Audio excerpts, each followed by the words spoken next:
He was up there. Yeah. He described the scene, things that there is no way he knew.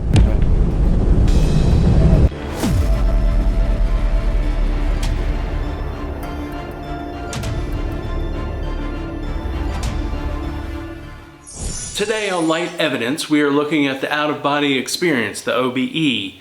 We aren't looking at urban legend, myths, or supposed DMT trips. We are looking at the clinical data derived from the world's leading researchers in the field of resuscitation medicine. To be more specific, we are using the landmark consensus guidelines published in the New York Academy of Sciences, which classify these events when they happen in relation to death as an RED, a recalled experience of death.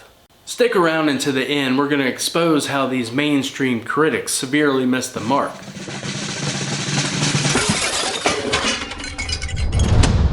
We will show how the pseudo-skeptics routinely twist the official clinical definitions of the data just to make it comfortable enough for them to deny.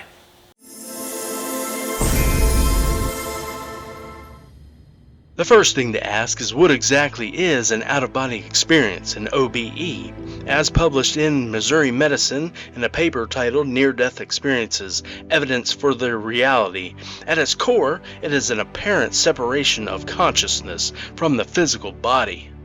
According to peer-reviewed data, roughly 5% of the global population has survived a recalled experience of death, an RED, and of those millions of survivors, a staggering 45% report a vivid out-of-body experience.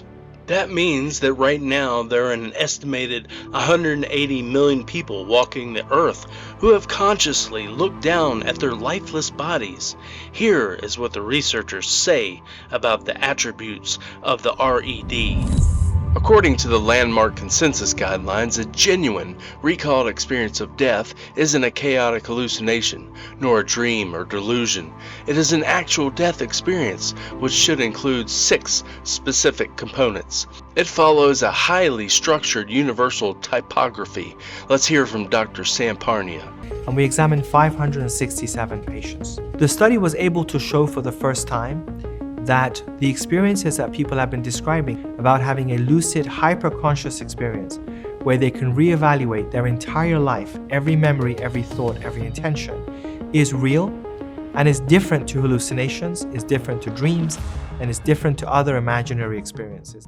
The researchers break these down into specific core attributes. Patients report seeing and hearing events from a vantage point outside and usually above their own bodies. They accurately describe the exact resuscitation sequence, demonstrating a hyper-lucid sensory awareness where neuroscience says it should be absolutely impossible. These are the official attributes of an OBE.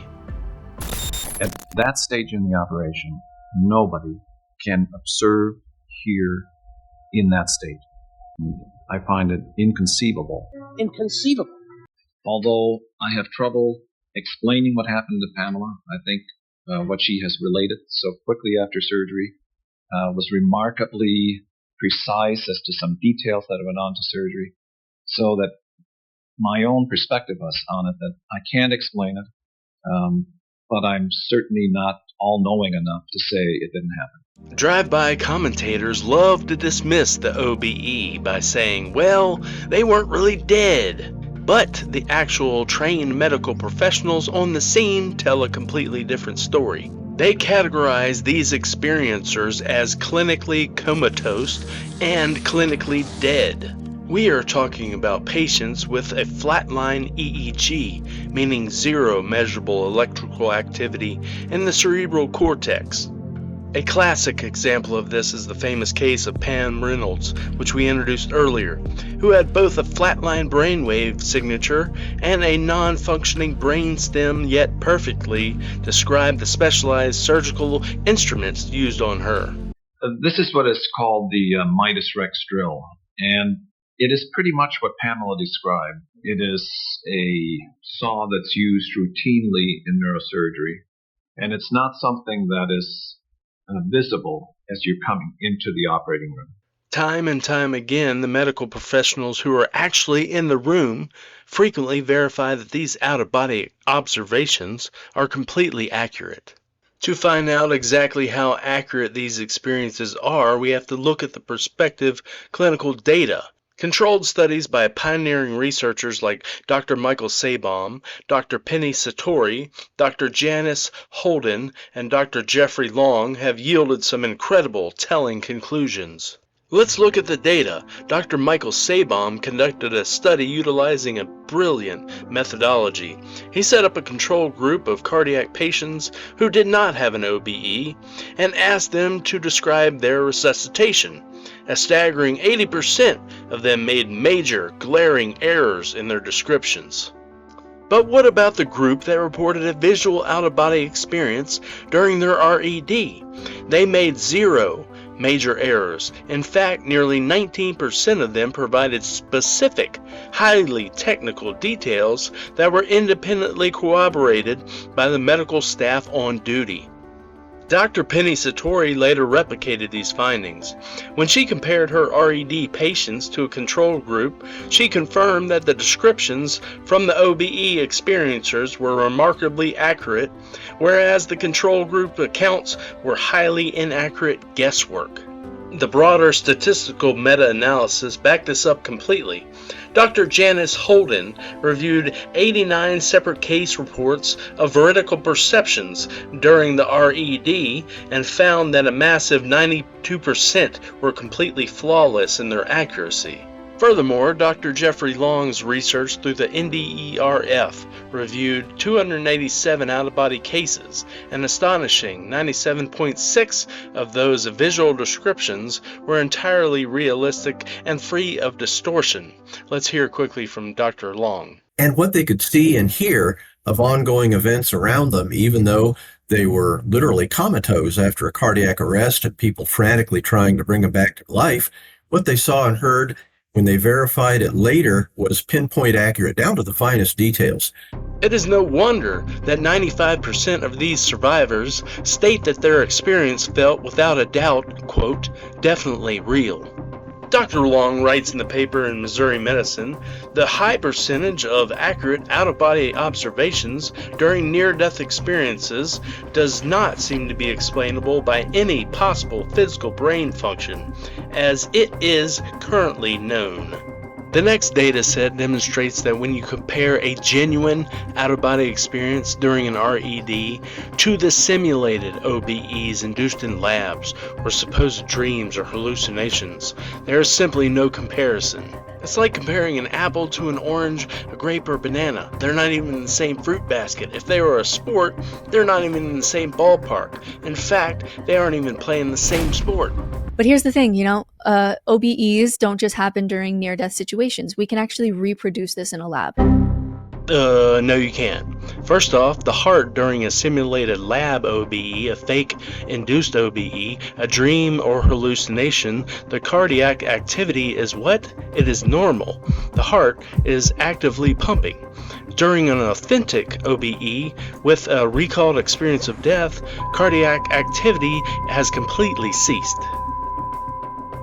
As genuine as these pseudo-skeptics may be, they are not studying the same thing as the researchers who published in the Annals of the New York Academy of Sciences.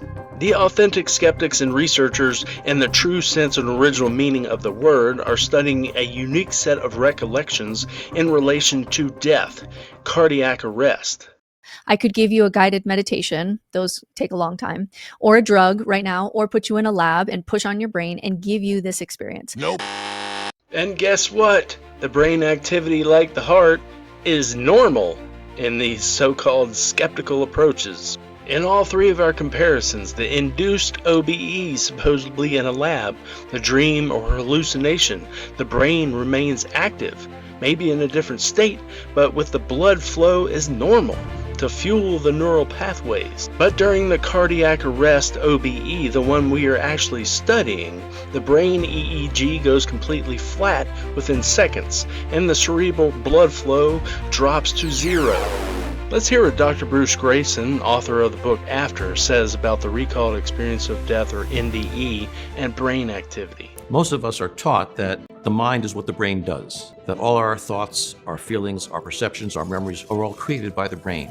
However, that's not the whole story, and we have hundreds and hundreds of experiences that occur during a cardiac arrest or deep anesthesia when we know the brain is not capable of functioning well enough to create complex thoughts and feelings and memories. This creates an absolute neurological paradox. Consciousness, perception, and vivid awareness are exactly what we'd expect to find in a functioning lab environment, a dreaming brain, or a drug-induced hallucination. Having hyper-lucid, structured conscious experience when the biological machinery is completely turned off is a scientific impossibility under current materialist models.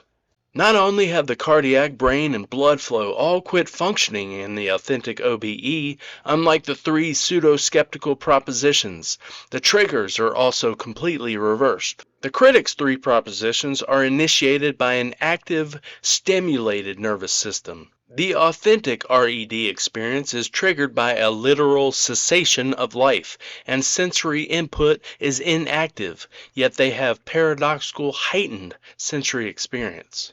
Furthermore, consider the forensic evidence of corroboration. No one can independently verify what you saw in a personal dream or an induced lab illusion. Yet we know that numerous out-of-body experiences during clinical death have been strictly corroborated and verified by independent medical professionals. Finally, let's look at the psychological aftermath. When a person wakes up from a dream, comes down from a hallucination, or steps out of a lab simulator, they immediately recognize that the event wasn't reality. But those who return from an authentic RED, they don't say that it felt like a dream at all. They consistently state that it felt more real than life itself.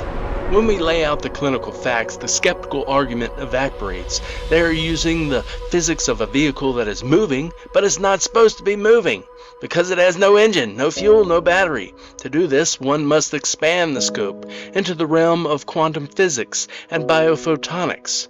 If you want to know about the continuity of consciousness, look into the light. When you examine the most common objections raised by the mainstream critics, the very first thing you notice is that their arguments are completely all over the place. I mean, how many objections do you really need? Or do you just keep throwing out ideas until maybe you hit the target? Uh-oh. Depending on which skeptic you ask, they will try to blame oxygen deprivation, abnormal brain seizures, random neurochemicals, or REM sleep intrusion. Others will point to lucid dreaming, psychedelic states like DMT or ketamine, psychological disassociation, or simple memory reconstruction after the fact. We could go on and on listing dozens of highly academic terms that all sound incredibly sophisticated, but when you group them together, a massive red flag emerges. It is easy to see what's going on here. The so-called skeptical community cannot agree on a single unified explanation. They are forced to rely on a scattershot defense. Think about the logic of their position. They present objections that are completely contradictory to the actual study. Actual researchers are studying after-death events, heart stoppage, brain stoppage. These critics are framing the argument from a position where the faculties are still operating. This is why Dr. Parnia says we are not comparing the same things, using the same terms. That's why I think we're talking about different things, and that's the whole point if we're comparing apples and oranges. I don't think we're all talking about the same thing, we're using the same terms. Bingo. The sheer volume of their excuses doesn't prove they are right. It proves that not a single one of their theories actually fits the clinical data. Does this mean that we have proven the OBE, the RED, or NDE? No, but the authentic skeptical approach is to keep investigating. One thing that we can say for sure is with the millions of cases, these events are consistent, and they are consistently observed. Don't take it from me, listen to Dr. Long. As a man of science, I insist on having evidence, which means many accounts, and there's a basic principle of science that what is real is consistently observed. So if I was going to believe that, if I was going to have evidence for the reality of near-death experience, I had to hear from lots and lots of people that had near-death experiences, and I had to see for myself that they were consistent, that they made sense, that it all added up before I would accept that amazing statement that near-death experiences are real. And again, you know, incredible claims require incredible evidence, as they say. Right. And for the near-death experience to be real, for this to be an observation of the soul leaving the body, of a description of an unearthly heavenly realm, that's pretty incredible. I mean, that's outside of my and great majority of other people's life experience. So you can certainly understand the bar was pretty high for the amount of evidence I would need to really accept that. To understand why this debate is so fractured, we have to look at the difference between genuine scientific skepticism, which is open, and closed off ideological denial. A true, authentic skeptic is a researcher who simply withholds judgment until the facts are in. They remain genuinely open to new evidence. They are willing to revise their worldview when confronted with anomalous data, and they apply the exact same rigorous standard to every single study. They set aside emotions to form an informed hypothesis.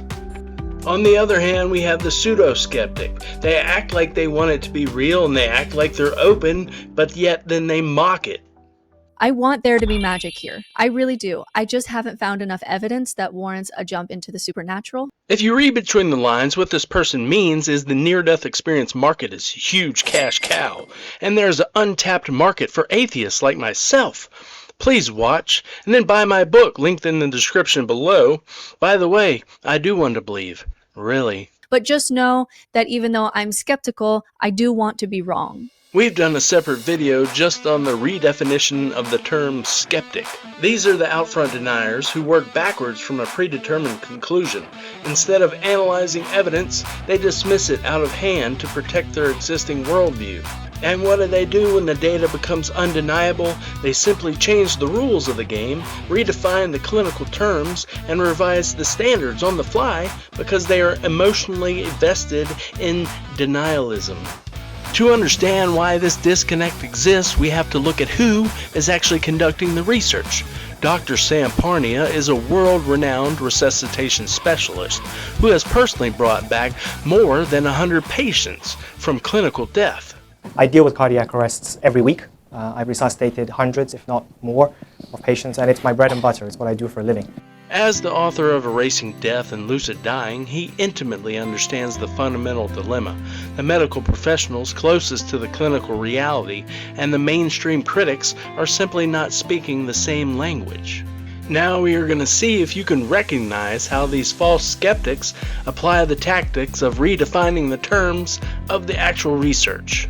First off, let's look at the data, because we really need to look at the data. The data isn't set in stone. This is the setup to redefine the data and the definitions. In fact, there's a lot of ways in which people are aware of what's going on around them, and yet they appear dead. He has just redefined the terms. We are talking about the recalled experience of death, actual death. His first pivot here is to redefine it. We are talking about death. He is talking about appearing dead. And yet they appear dead. For example, if you have a cardiac arrest, what happens to your eyes? They open. Did you know that when you have a cardiac arrest and your heart stops, your eyes are going to open? If you've seen someone has a cardiac arrest, watch. You're not watching. I deal with them every week. They never open. They're always closed. It's the one thing I can assure you of. Notice how this person is setting up the case that sensory input is available when it's not, and Dr. Sam Parnia calls him out. That's because you're not looking at the right place. I look at that. That's all I do.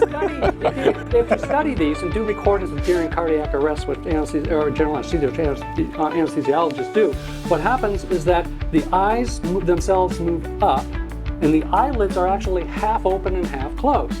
And then during the course of things, actually the eyelids will come down. So the initial movement's up and then it comes down, and they're looking around. Look at the body language of the resuscitation specialist that's brought back hundreds from cardiac arrest. So people are actually taking in a lot more visually and through their sound than you may think. This gentleman has done several things. The RED and OBE studies are in relation to death. He introduces the concept of appearing dead. Right out of the gate, the horse has jumped the fence and is not running down the track. Then he introduced a foreign concept of the eyes being opened. He even said they are looking around. And they're looking around. He also said hearing. Through their sound. What he introduces would not meet the definition of an RED by the New York Academy of Sciences. Let's call this exactly what it is, a consistent blanket dismissal of peer-reviewed prospective clinical data using an endless loop of conflicting scattershot objections. This is not a position of true skepticism. This crosses the line and it gets lots of clicks, lots of views. It goes beyond the line of rational scientific doubt and enters well into the realm of ideological denialism.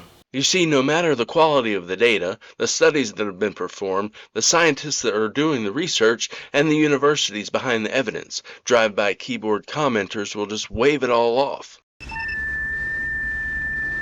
Flatline. They're getting smaller. He's dying. Brain death. Now it's real. These type of people will put the one-word comment, proof, with a question mark and walk away. Millions of people have personal proof worldwide. There could be an experiment for proof, like the movie Flatliners, but it is not very ethical. 350. Clear! Nothing.